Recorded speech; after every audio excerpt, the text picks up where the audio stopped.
How dare they? President Obama, Democratic leaders have decided to bypass a formal House and Senate conference committee in order to reconcile those two health care bills. Instead, White House and Democratic leaders will hold informal, that's another word for secret, negotiations, meant to shut Republicans and the public out of the process.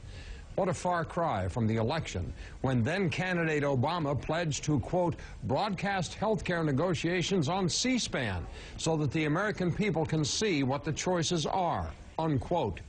President Obama hasn't even made a token effort to keep his campaign promises of more openness and transparency in government. It was all just another lie that was told in order to get elected. The head of C-SPAN wrote a letter, asked Congress to, quote, open all the important negotiations, including any conference committee meetings, to electronic media coverage, unquote.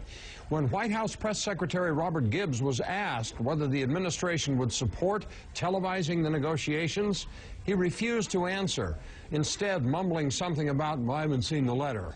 That wasn't the question, Mr. Gibbs. You either support openness or you don't.